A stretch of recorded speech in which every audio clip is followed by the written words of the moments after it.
12 ভাতারি কোঠার বুদ্ধিজীবী পিনাগ্রা আবিষ্কারক মলম পিনাকি একটা রীতিমতো একজন আহাম্মক। আপনার ভাগ্য এই কারণেই সুপ্রসন্ন, আপনি এই কারণেই প্রভাব রাখতে পারেন।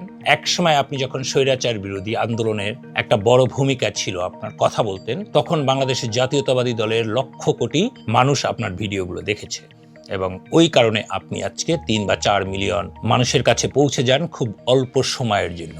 সেই সুযোগটাই আপনি নিচ্ছেন। আপনার আজকের এই অবস্থানের পিছনে বাংলাদেশের জাতীয়তাবাদী দলের কর্মী, নেতা, সমর্থকদের বিশাল এক অবদান আছে। যদিও বা আজকে ভর করে আছেন কিছু বড় বাহিনী আর কিছু মব তন্ত্র যারা তৈরি করে আপনার শিষ্য, আপনার গুরুত্ব তারা, শিষ্যত্ব তারা বরণ করেছে সেই সব মানুষের প্রেক্ষাপট। নির্বাচনের পরে একের পর এক প্রোপাগান্ডা, মিথ্যাচার, চরম মিথ্যাচার, নির্লজ্জদের মতো আপনি একের পর এক বয়ান তৈরি করার চেষ্টা করছেন। আপনি নিজে একটা খুব ছোট্ট একটি রাজনৈতিক দলের একটি সদস্য ছিলেন, খুবই ছোট। আপনার রাজনৈতিক জ্ঞান যে কতটুকু ভুলে ভালে ভরা, এমনকি আপনার পড়াশোনার জায়গাটাও, এমনকি আপনি যে সারাক্ষণ তারেক রহমান সাহেবকে বলেন যে ম্যাথে দুর্বল, উনি তো দুর্বল, তার মানে 0 না, প্লাস আছে। আর আপনি যে মাইনাসের মধ্যে বসে থাকেন, মিথ্যা তথ্য দিয়ে মানুষকে ভুল ভ্রান্তি বোঝানোর চেষ্টা করেন, একটা মারাত্মক ধান্দাবাজের রূপে আক্রান্ত হচ্ছেন, মারাত্মক রকমের। আজকে সেটাকে নিয়ে কিঞ্চিত আলোচনা করব। আপনি একটি এপিসোড তৈরি করলেন, কয়টা শব্দ তৈরি করলেন। মূলত আপনাকে আর ওইভাবে ডিবাং করার কিছু নাই, পয়েন্ট টু পয়েন্ট ধরে আপনি এই এপিসোডে 3টা বিষয় নিয়ে কথা বলেছেন। একটা বলেছেন যে ভোটে ম্যানিপুলেশন হয়েছে, ভোট গণনার সময় একটা ঝামেলা তৈরি করেছে। দ্বিতীয় একটা নতুন একটা শব্দ বাংলাদেশে আবার তৈরি করতে চাচ্ছেন, ওই যেমন ইনকেলাব, ওই আজাদি, এরকম একটা ডিপ স্টেট বলে একটা শব্দ তৈরি করার চেষ্টা করছেন। আর হচ্ছে নিজে একটু নরম সরম, যেহেতু আপনি বিধ্বস্ত একটি মানুষ, আপনি আপনাদের করণীয় কি আপনি যথারীতি একটু জ্ঞান দিয়ে নতুন একটা ধান্দা করে আবার শুরু। তো প্রিয় দর্শক, আমরা হয়তো তার মতো মিলিয়ন দর্শকের কাছে চলে যেতে পারি। আমরা যদি যেতে পারতাম তাহলে তার এইগুলো অঙ্কুরেই বিনষ্ট হয়ে যেত। আমাদেরকে সময় নিতে হবে তার এইসব অঙ্কুরেই ধ্বংস করে দেওয়ার জন্য। এবার আমরা যাই তার মূল যে 3টি ঝামেলা নিয়ে কথা বলছে সেগুলো নিয়ে একটু কথা বলি। প্রথমত সে কি বলল? সে বলল এখানে একদম হুট করে সমান করতে করতে হুট করে বিএনপিকে দেওয়া হয়েছে, বিরাট আকারে ডিক্লার দিয়ে দেওয়া হয়েছে এবং একটি বাংলা ভিশনের একটা ফটোকার্ড দেখায়। 10:30 পর্যন্ত নেক টু নেক ফাইট চলতেছে, তারপরে টোটাল ফ্রিজ একদিকে, আর একদিকে ম্যাসিভ অ্যাক্সেলারেশন, দাম করে উঠে গেছে উপরে। এটা সম্ভাব্যতা কত? এটা সম্ভাব্যতা যদি 0-এর কাছাকাছি হয় তাইলে এটা কারচুপি। এখন দেখি তো ওই ফটোকার্ডটা সত্য কিনা। প্রথমত এটা একটা মিথ্যা তথ্য আপনি দিয়েছেন, যেটা বাংলাদেশের নিউট্রাল কোনো জায়গা থেকে চেক করা রিউমার, যেটা একটা রিউমার ছিল, এটা যে আপনি একটা মিথ্যা তথ্য মানুষের কাছে বলছেন সেটার প্রমাণ এখানে হলো। তাহলে আপনার দেওয়া শুরুটাই ছিল মিথ্যা দিয়ে, তাহলে বাকিগুলো যারা শুরুটা করে মিথ্যা দিয়ে, শেষটা তাকে মিথ্যা দিয়ে শেষ করে। এটা পৃথিবীর সবাই জানে, জ্ঞানী হওয়ার দরকার নেই। আপনার মতো ওই অমুক তত্ত্ব, সমুক তত্ত্ব, গুইনা, বিলিয়নে নিয়া এত তত্ত্ব দরকার নেই। সোজা তত্ত্ব, আপনি শুরুটাই করেছেন মিথ্যা দিয়ে, অথবা আপনার এটা শেষও হবে মিথ্যা। বিষয়টা দেখেন, আমরা সেই দিন, আপনারা সবাই জানেন, আমরা সেদিন কিছুক্ষণ পর পর আমরা কোন সূত্র থেকে কিভাবে দিয়েছি সেটা আপনারা একটু দেখুন, সময় দেখুন। উনি যে বলছে তার সাথে কতটা পার্থক্য। কোন সময় জামাত কখনোই একবারের জন্য বিএনপির কাছাকাছি আসে। তাহলে কি হলো? এই যে টাইমুলেশন, বক্কর চক্কর, হ্যাঁ, এই সব বললো টললো, এগুলোর মানেটা কি? পুরো বিলিয়নের হিসাবে চলে গেছে। আরে ভাই, আপনাকে যে কেমনে যে আপনি পিএইচডি করতেছেন আল্লাহ মালিক জানে। আমি জানি না আপনি কোন লেভেলের, কোন জায়গা থেকে পৃথিবীর হাজার মানুষ পিএইচডি করেছে। আপনি কিভাবে এই রকমের অঙ্ক টঙ্ক, সংখ্যা, তত্ত্ব, মানে কি সব করতেছেন, একমাত্র পৃথিবী আপনিই মনে হয় একমাত্র জানেন এই বিষয়ে। আর পৃথিবীতে নতুন করে কোনো একটা তত্ত্ব আবিষ্কার হয়তো আপনি করবেন কোনো এক সময়। এবার দেখুন, সেখানে আপনি বলতেছেন 53টা আসনে হারছে, খুব মাইনার, 5000 ভোটের নিচে। শুধু জামাত 5000-এর কম ভোটে হারছে, এরকম আসনের সংখ্যা কত জানেন? 53টা। আসলেও কি তাই? না। তো এই রকমের মিথ্যাচার, নির্লজ্জ মিথ্যাচার, মানে এর মতো আর কি হতে পারে? আপনি একবার বলতেছেন আপনার এজেন্টদেরকে বের করে দেওয়া হয়েছে, আবার যখন আপনি নিজের একটু সমালোচনা করতেন তখন আবার বললেন আপনি কেন্দ্রে ঠিক মতো মানুষ দিতে পারেন। আপনি যেখানে এমন একটি রাজনৈতিক দলে সাপোর্ট করেন যারা কেন্দ্রে মানুষ দেওয়ার ক্ষমতা রাখেন না, আপনার কেন্দ্রে মানুষ না রাখে আপনি এজেন্ট, তো আরো বড় ব্যাপার। আপনি তো নিজে এজেন্টই দিতে সক্ষম হননি। এরকম রাজনৈতিক দল বাংলাদেশ ওই জামাত না, তো সেই জায়গাতে কি করে সম্ভব? দ্বিতীয় কোশ্চেনে আসি, তারপরে শেষের দিকে এসে বললেন এই পার্টের এই যে ম্যানিপুলেশনের পার্ট, যে হঠাৎ করে বিএনপি তরতর করে বাড়ে। আরে ভাই, আপনাকে নিয়ে কি বলবো, আপনাকে তো শিখাইতে এখন তো দেখি মাস্টারি করা লাগবে আপনার সাথে। আপনি যেটাকে ম্যানিপুলেশন বলেছেন সেটাকে বলে লেফট শিফট। আমেরিকানরা এটা লেফট শিফট বলে। কি কারণে লেফট শিফট বলে?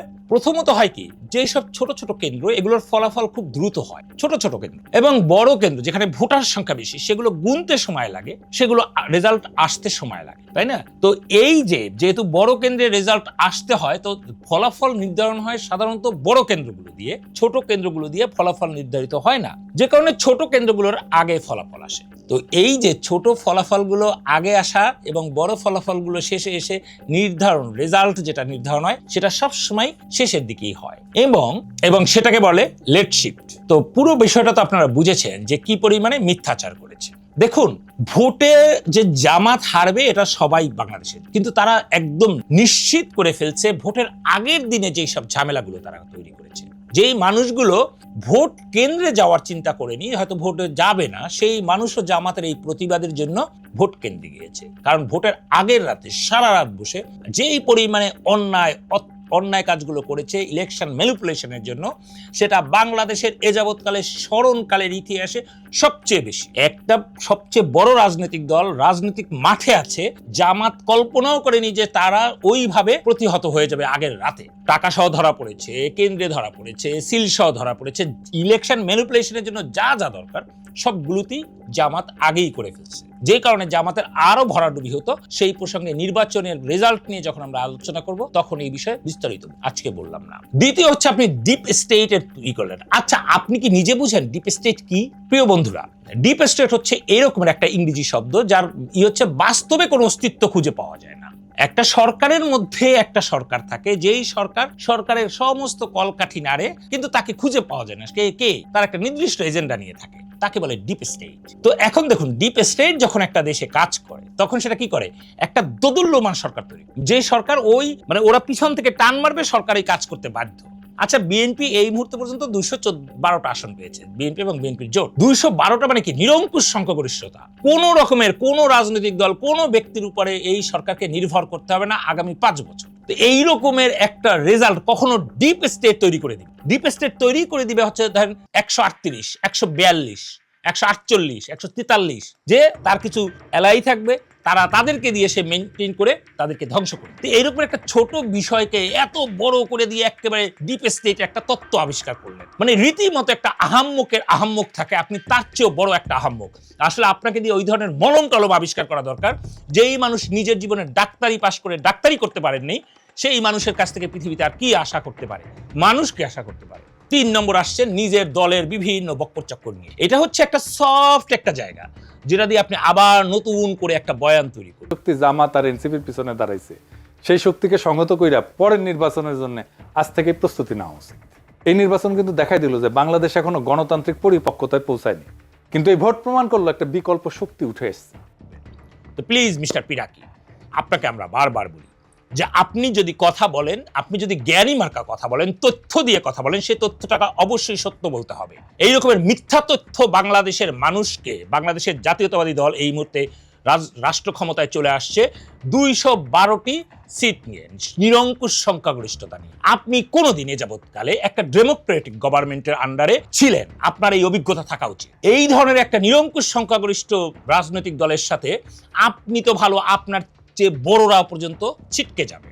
সময় আছে, নিজেকে সাবধান করুন। কারণ আপনাকে এই কারণে বলছি, আপনাকে ফলো করে বেশ কিছু মানুষ, তারা হয়তো ঝামেলায় পড়বে, তারা হয়তো বিব্রত হবে, বিরক্ত হবে, তারা এলাকায় ছোট হবে আপনার এই তথ্যকে দিয়ে। আপনার এই তথ্য, ভুয়া তথ্যকে প্রচার করে তারা তাদের ফেসবুক আইডি হারাবে, তারা তাদের সমস্ত জায়গায় মান সম্মান হারাবে, তারা সামাজিকভাবে একটা মিথ্যাবাদী প্রমাণিত হবে। কারণ আপনি মিথ্যা কথাকে ছড়ান, আপনি গুজববাজ একজন মানুষ হিসাবে নিজেকে রূপান্তরিত করছেন। গুজববাজরা আর যাই হোক, এই বাংলাদেশে না, পৃথিবীর কোথাও কিছুক্ষণের জন্য টিকে, কিন্তু সার্বক্ষণিক টিকে না। তো আপনাকে বলবো, বাংলাদেশে এই মুহূর্তে যে সরকার আসছে, সেই সরকার মানুষের একটা বিশাল ম্যান্ডেট নিয়ে ক্ষমতায় এসেছে। তাদেরকে নাড়ানোর আগে, তাদেরকে ধাক্কা দেওয়ার আগে আপনাকে বুঝে শুনে ধাক্কা দিতে হবে। কারণ এই সরকারের পিছনে বাংলাদেশের কোটি মানুষের সমর্থন আছে, যেই সমর্থনগুলো স্পষ্টত আপনার মারাত্মক রকমের শক্তি হিসাবে সরকারের কাজ করবে এবং সেই শক্তি সরকারকে অনেক শক্তিশালী করবে, যেটা ওই আপনি হাসিনার আমলে ওই ধরনের সরকার যদি ভাবেন বা ডক্টর ইউনূসের সরকারের মতো ভাবেন, তাহলে জীবনে আর সবচেয়ে বড় ভুলটা আপনি করবেন এবং আপনার সাথে আপনার যে ল্যাসপ্রেসারগুলো আছে সেগুলো আরও ভয়ঙ্কর বিপদের মধ্যে পড়বে। পরিশেষে বলছি, বটমুক্ত বাংলাদেশ অলরেডি শুরু হয়ে গেছে। বাংলাদেশে বটের সংখ্যা অলরেডি অনেক কমে গেছে।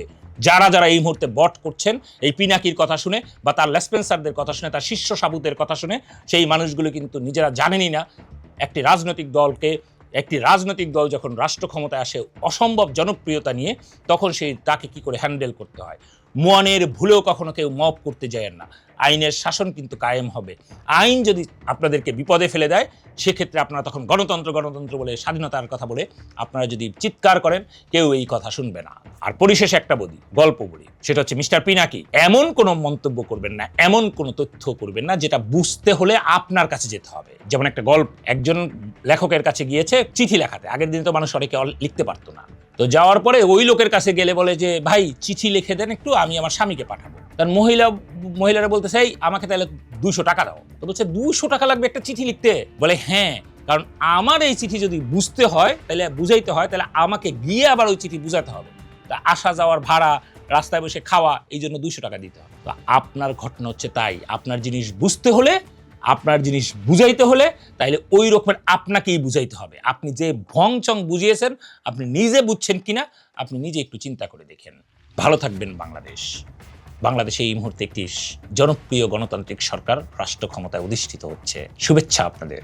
বাংলাদেশের মানুষের আকাঙ্ক্ষা অনেক, আশা অনেক, এই সরকারের প্রতি মানুষের ভালোবাসা অনেক। এই সরকারের সাফল্যতা কামনা করছি। আল্লাহ হাফেজ। বাংলাদেশ জিন্দাবাদ। আসসালামু আলাইকুম।